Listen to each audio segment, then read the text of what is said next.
Okay, everyone, welcome to the most interesting chart of the week, where I go through just that. The chart that I found most interesting this week, something I may take a discretionary trade or investment on going into next week.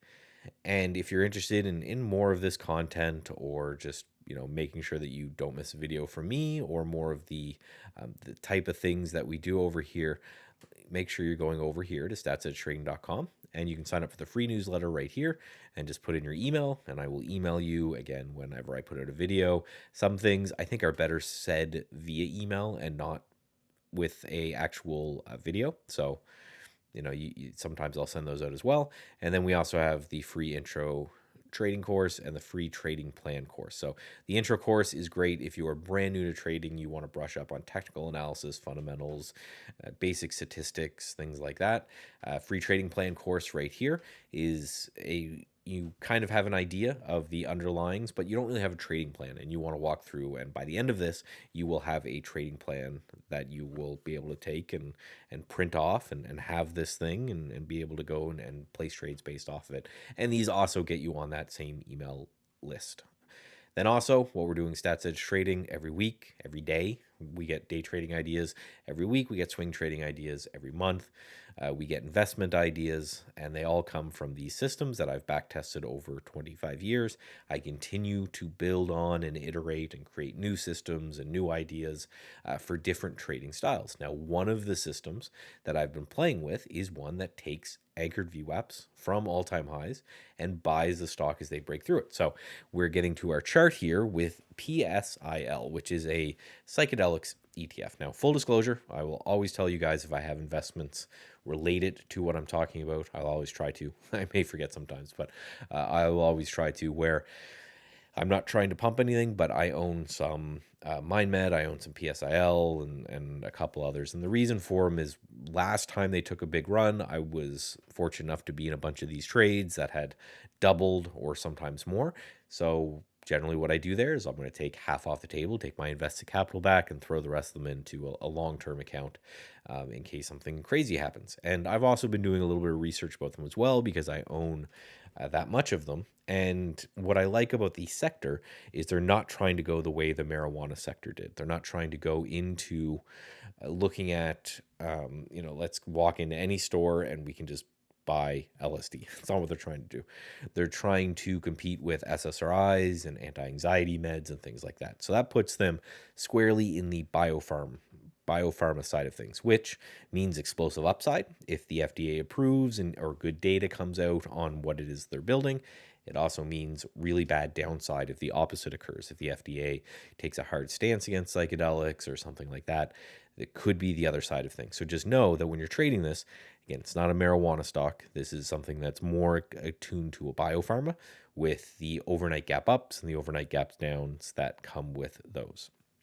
Now, first of all, why do I have a system, and why do I look for things that are breaking anchored VWAPs from all-time highs? Well, if you think about it, this line here represents the average price of the average market participant if you had started buying the psychedelic sector at the worst possible time. You just start buying as things get, every day you have, or every week you have a dollar cost average type of idea.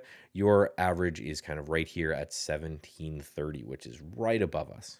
Now, you guys know that I'm not really one to buy falling knives. I don't want to buy things that are crashing. However, when they stop going down, which this has all the way from, we're talking mid 2023 right here, that's the price we're at now. When they stop going down for a long period of time, a year, in this case 2 years of dramatic but sideways action, that shows me that it may have found a place where value investors are starting to get involved, things like that. And as we move sideways here, more and more evidence that that's the case. Then we have the $16 price level, where we have 1, 2, 3, 4, 5, 6 touches of this. And every time we've touched it, we've sold off until very recently. So if we zoom in here, we not only broke that $16 area, we came back to retest the $16 area, and we've held now twice. So showing that that prior resistance so far, and as of right now, is acting as support. It's exactly what you want to see in a potential breakout. Then also, the AVWAP from all-time high has been resistance 1 and 2. So we're getting sandwiched between these two zones. for me, on top of the investments I already own, this is a potential trade where if we can break through that anchored VWAP from all-time highs, maybe that it will start an uptrend. So I know that, if we break too far under 16, right, call it 1550 to 15, that kind of area, I'm probably wrong, and it's time to exit the position. If we can get through this area right here, then we've got a pretty big way to go. So right up here, these areas that we failed at before, that's like 25. So I'm risking $1, maybe $2 to make, in this case, 6. That's a great risk reward. All the way up here is 42. So that's just an insane risk reward idea. Now let's just draw this out to make it very visual. So say we're buying a close over this VWAP, and we're putting our stop right here.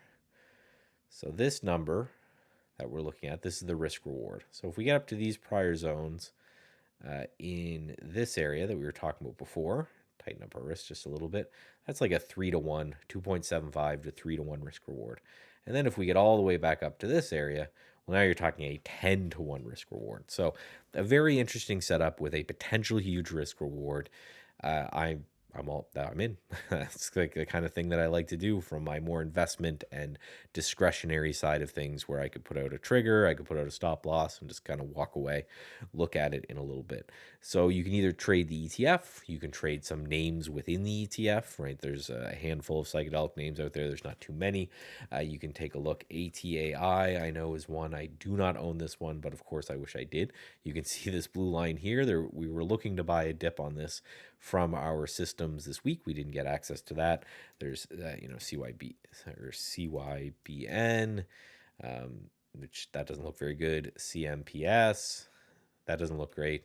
And the one that I'm invested in pretty heavily, because I've got some here in the 4s and the 5s, is this MindMed. You can see this kind of cup and handle that I've drawn out.